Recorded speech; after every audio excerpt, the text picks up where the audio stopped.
नमस्कार दोस्तों, आज की इस वीडियो में हम लेकर आए हैं इंडिया की सबसे धमाकेदार फिल्म आरआरआर, जिसका पूरा नाम राइज रोर रिवोल्ट होता है। तो बिना देर किए शुरू करते हैं आरआरआर की जबरदस्त कहानी। फिल्म की शुरुआत होती है भारत के एक खूबसूरत से जंगल वाले इलाके से। यहाँ रहती है गौड़ जनजाति। यह जनजाति बेहद शांतिप्रिय है। इसी गाँव में रहती है एक छोटी सी बच्ची मल्ली। उसकी आवाज बहुत प्यारी है, वह बेहद खूबसूरती से गाती है। उसी दिन जंगल में आता है अंग्रेज गवर्नर स्कॉट बक्सटन और उसकी पत्नी कैथरीन। वे यहाँ शिकार करने आए थे। कैथरीन उसके हाथों की मेहंदी को देखकर मंत्रमुग्ध हो जाती है। कैथरीन कहती है, यह बच्ची बहुत प्यारी है, हम इसे अपने साथ ले जाते हैं। गांव वाले चौंक जाते हैं। वे समझते हैं कि अंग्रेज सिर्फ उसकी कला की तारीफ कर रहे हैं, लेकिन अचानक सैनिक उसे पकड़ लेते हैं और जबरदस्ती ले जाने लगते हैं। मल्ली की मार होती है। गांव वाले गिड़गिड़ाते हैं, लेकिन उन्हें धक्का देकर हटा दिया जाता है। स्कॉट कहता है, हमने पैसे दिए हैं, इसका मतलब बच्ची अब हमारी है, और वो मल्ली को अपने साथ ले जाते हैं। अब कहानी कट होती है दूसरी जगह पर। ब्रिटिश पुलिस शाखा में हंगामा मचा हुआ है। हजारों भारतीय लोग चारों तरफ इकट्ठा हैं और एक आदमी को बचाने की कोशिश कर रहे हैं। वह आदमी अंग्रेजों का बड़ा दुश्मन है, उस पर इनाम है। कर्नल कहता है, जो आदमी इस भगदड़ में जाकर उसे पकड़ ले, हम उसे हेड कांस्टेबल बनाएंगे।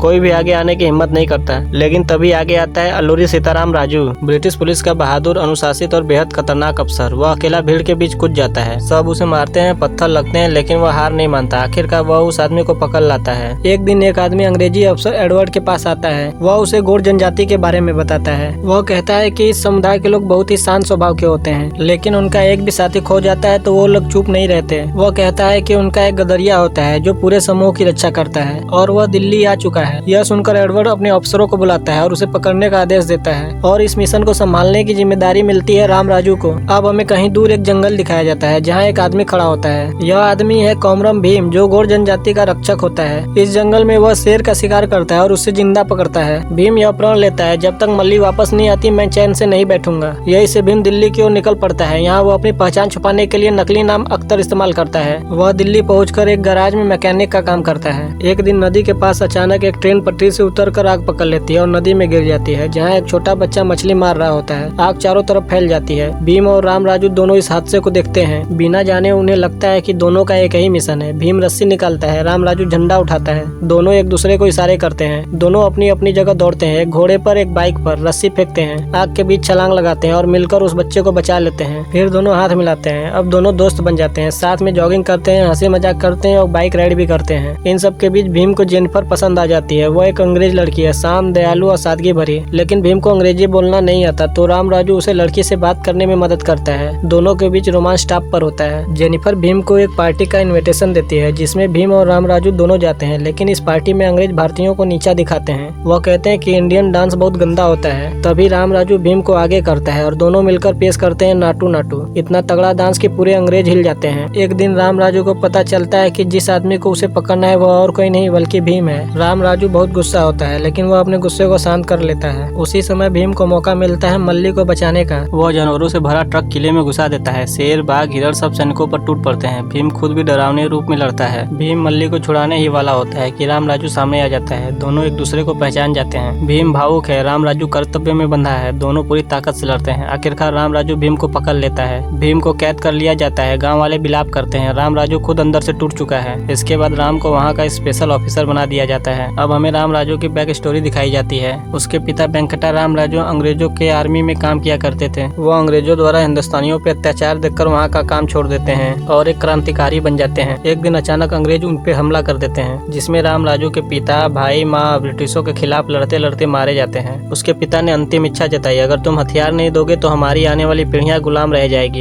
यहीं से राम राजू ने ठान लिया, वह ब्रिटिशों में घुसकर उनके हथियार हड़पेगा और अपनी जनता को देगा। वह अंदर से क्रांतिकारी है, लेकिन उसे अपने मिशन के लिए कठोर रूप धारण करना पड़ा। अब कहानी आती है प्रेजेंट में। अंग्रेज भीम को टार्चर करते हैं, उसे लोहे की रस्सियों में बांधते हैं, खून निकलता है। राम राजू को आदेश मिलता है, भीम को चाबुक मारो ताकि वह टूट जाए। राम राजू के दिल में दर्द है, लेकिन वह मजबूर है। भीम गाना गाता है, टूटता नहीं, वह सीधा खड़ा रहता है। सारी जनता उसकी ताकत देखकर दंग रह जाती है। राम को अपनी गलती का एहसास होता है और वह भीम को बचाने की कोशिश करता है। राम भीम को बचा लेता है, लेकिन भीम को पता नहीं होता है, इसलिए वह राम को मारकर मल्ली को लेकर भाग जाता है। भीम अंग्रेजों से बचते बचते राम के गांव में जाता है, जहां उसकी मुलाकात राम की पत्नी सीता से होती है। सीता भीम को अंग्रेजों से बचा लेती है और वह भीम को अपने पति राम के बारे में बताती है कि वो एक क्रांतिकारी है और अपने दोस्त को बचाने के लिए खुद को बलिदान कर देता है। अब भीम समझ जाता है कि उसने राम राजू को गलत समझा था और वह निकल जाता है राम राजू को बचाने। भीम जेनिफर की मदद से राम राजू को बचा लेता है। राम राजू को जेल में रखा गया था और उसकी हालत बहुत खराब है और वह चल नहीं सकता था। भीम गार्ड्स को हराता है और राम राजू को अपने कंधे पर उठाकर भागता है। दोस्ती फिर से शुरू हो जाती है, इस बार पहले से भी ज्यादा मजबूत रूप में। भीम रामराजू को एक सुरक्षित जगह ले जाता है। रामराजू धीरे धीरे ठीक होता है और फिर वह अपने असली रूप में आता है, धनुष बाण लेकर, परंपरागत योद्धा की तरह, अल्लूरी सीताराम राजू के अवतार में। दोनों अब आजादी की लड़ाई के लिए तैयार हैं। भीम अपनी शारीरिक शक्ति से, रामराजू अपनी तीरंदाजी और दिमाग से, दोनों मिलकर अंग्रेजों को हिला देते हैं। भीम एडवर्ड को भाला घोंप कर मार देता है। सारे अंग्रेज सिपाहियों को मारने के बाद दोनों किले पर हमला करते हैं। किले में ब्लास्ट होता है और इसी ब्लास्ट में कैथरीन नीचे गिरकर मारी जाती है और स्कॉट को पकड़ लिया जाता है। राम भीम को एक गन देता है। भीम उस बंदूक से शूट कर स्कॉट को मार देता है। रामराजू हथियार जनता तक पहुंचाता है। उसका जीवन का मिशन पूरा हो जाता है। भीम और जेनिफर एक दूसरे से गले लगते हैं और यह मूवी यहीं समाप्त हो जाती है। तो दोस्तों, यह थी RRR की पूरी कहानी, दो शेरों की दोस्ती की, कुर्बानी की और आजादी की लड़ाई की। अगर आपको यह वीडियो पसंद आया हो तो लाइक और सब्सक्राइब करना मत भूलिएगा। धन्यवाद।